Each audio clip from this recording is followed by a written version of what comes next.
Hello বন্ধুরা, তোমরা কেমন আছো? আশা করি ভালো আছো। আমিও ভালো আছি। আজকে দেখো একটা রেসিপি তৈরি করবো। পনির, এই দেখো এখানে আমি পনির নিয়েছি। এই পনির দিয়ে একটা রান্না করব। কীভাবে আমি পনিরটা রান্না করি তোমরা পুরো ভিডিওটাই দেখবে। আমি এটা এখন কেটে নিব। পনিরগুলো আমি কেটে নিয়ে দেখো, এই যে আমি এখানে ভেজে নিলাম। দেখো ভেজে নিচ্ছি পনিরগুলো, তোমাদের কাটাটা দেখানো হয়নি। এখন দেখো এই যে পনিরটা আমি এখানে ভেজে নিলাম। পনিরটা হয়ে গেছে, এখন আমি নামিয়ে নিব। দেখো সবগুলো আমি নামিয়ে নিলাম। কড়াতে তেল দিয়ে দিলাম, দুটো শুকনো লঙ্কা দিলাম,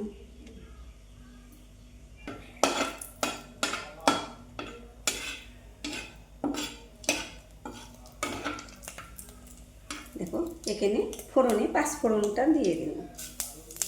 দেখো একটা তেজপাতা ছিঁড়ে দিয়ে দিলাম। আমি পেস্ট করে নিয়েছি আদা, রসুন, পেঁয়াজ, শুকনো লঙ্কা, দুটো কাঁচা লঙ্কাও দিয়েছি, পেঁয়াজ সবগুলো পেস্ট করে নিয়েছি। জিরা বাটাটাও এখানে আছে, এগুলো দিয়ে দিলাম। দেখো একটু হলুদ গুঁড়ো দিয়ে দিলাম। পেস্টের মধ্যে জিরের গুঁড়োটা দিয়েছিলাম, জিরাটা দিয়েছিলাম, আর ধনে গুঁড়োটা দিয়ে দিলাম। এখন দিয়ে আমি এটা একটু ভেজে নিব। দেখো এটা বেশ ভাজা হয়ে গেছে, ভাজা হয়েছে। এখন আমি জল দিয়ে দিলাম, এই জারটা দিয়ে জলটা দিয়ে দিলাম।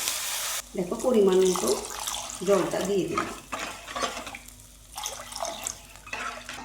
দেখো এইরকম দিলাম। আমি বেশি পাতলা করবো না, একটু মাখো মাখো করবো, অল্প রসালো করে দিব। এটা মতো লবণটা দিয়ে দিলাম, সামান্য একটু চিনি দিয়ে দিলাম। দেখো এখন পনিরগুলো এখানটায় দিয়ে দিলাম। দেখো এখানে একটু গরম মশলা বেটে নিয়েছি, এই গরম মশলাটা দিয়ে দিলাম। দেখো একটু ঘি দিয়ে দিলাম।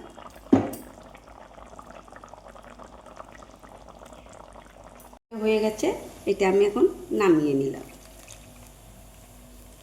বন্ধুরা দেখো আমার পনিরের ঝোলটা কীরকম হয়েছে, দেখো দারুণ হয়েছে কিন্তু। দেখো দেখো এখন দেখো ঘন ঘন হয়েছে, ঝোলটা দারুণ হয়েছে।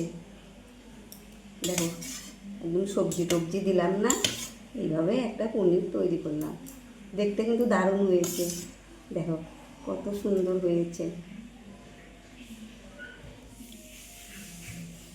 তাহলে বন্ধু, যদি আমার পনিরের ঝোলটা যদি ভালো হয়ে থাকে, তাহলে তোমরা আমাকে একটা লাইক, কমেন্ট, শেয়ার করো, সাবস্ক্রাইব করো, অনেক অনেক বন্ধুদের মাঝে শেয়ার করে দিবে। এরকম নতুন নতুন ভিডিও নিয়ে তোমাদের সামনে আসবো। তোমরা ভালো থেকো, সুস্থ থেকো। আবার নতুন কোনো ভিডিও নিয়ে তোমাদের সঙ্গে দেখা হবে। থ্যাংক ইউ বন্ধু।